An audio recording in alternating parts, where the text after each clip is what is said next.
There are a lot of attributes that go into making a great hitter. Some of them are measurable, and others are intangible or can't be seen. These intangibles are often built through experience or game savvy. When looking at Manny Ramirez, we will be concentrating on the aspects that we can see through video analysis, or the mechanics of his swing. There are three basic measures we look at when analyzing the swing. The first is the amount of force we generate and deliver into the ball. Ultimately, this is a function of bat speed and square contact. Manny Ramirez's 527 home runs speaks to his bat speed, and his .314 average over the last 16 seasons shows how consistently he makes solid contact. The second measure of the swing is our margin for error, or how long the sweet spot of our bat is on plane with the pitch. We call this hitting in a big zone. In this video, we can see that Manny doesn't have to have perfect timing because his bat is on plane with the pitch for about 4 feet. And the third measure of the swing is how efficiently we are able to adjust to different speeds and locations of the pitch. We can see that Manny is getting to the same position in both of these clips. And from this position, he has the ability to adjust to the different speeds and locations.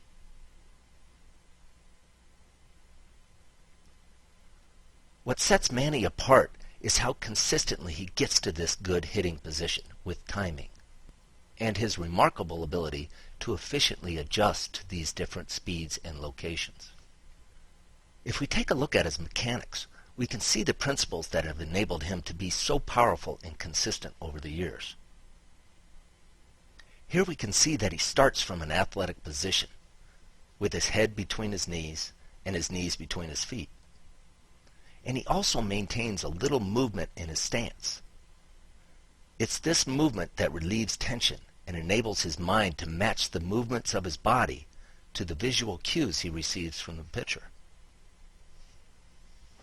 Now if we jump to his negative move, or load, which is his preparation to move forward, we can see that he creates a good attacking posture, and he maintains control over his center of gravity by keeping his knee inside his back foot. Now if we step forward to toe touch, we can see that he has maintained his attacking posture, and he has used his whole body to generate some energy, and he is ready to swing the bat. He has used his 200 pounds to create energy that will ultimately be transferred into a 2-pound bat and then a 5-ounce ball. We can also see that he is in a good position to attack all areas of the strike zone. It is this position that enables Manny to be so consistent and adjust to speeds and locations. There are several key factors or principles that we see in the game's best hitters. The first is coming down in this good athletic position, ready to swing the bat.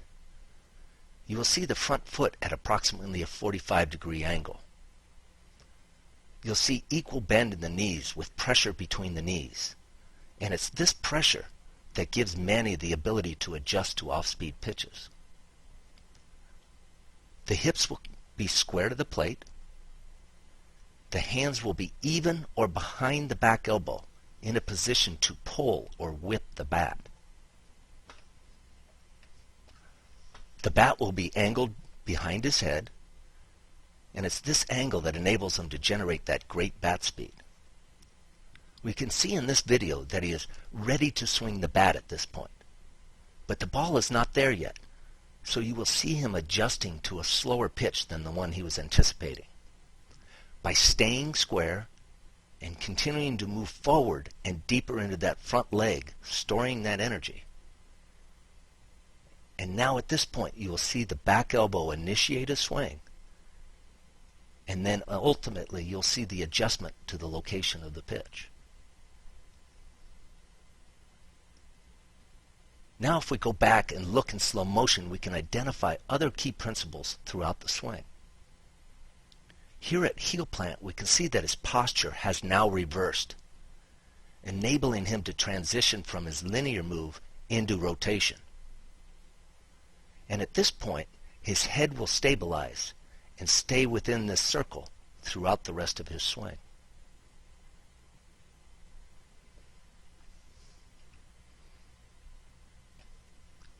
If we back up again and now we go to connection, we can see that the hands, the elbow, and the stripe of the pants are all lining up at this point, indicating that he's efficiently added all the forces of his upper body to those of his lower body.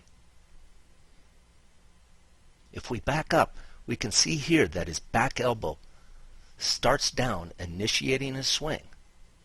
Then the hips begin to go into rotation. And now the hands and elbow catch up and surpass his hips, adding the speed of the upper body to the speed of the lower body.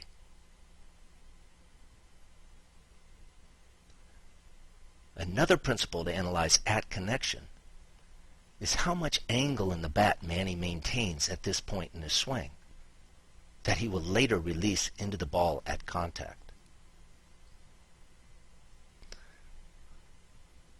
Now here at the bat lag position, we can see that Manny's hands are out in front of his center of gravity when the bat enters the strike zone. This enables him to be in a strong position from the point that the bat enters the strike zone all the way through contact. You would always hammer a nail out in front of you. And this is when we're going to start to see the release of the angle of the bat. Here at contact, we see his hands are in a strong palm up, palm down position with all his weight into his front side. Now here, extension is a good indicator of how well the hitter released the head of the bat and how well he hit through the ball.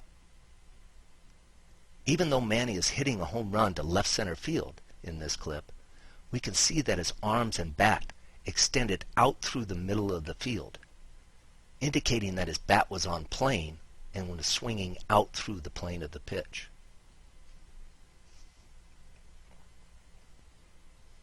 What sets Manny apart from other successful major leaguers is how consistently he reproduces these principles in his swing.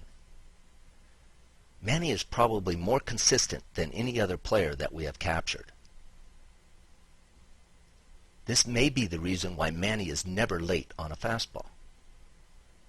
He can always prepare to be early on the fastball, and because he has the consistency in his mechanics to adjust to any other pitch that is offered.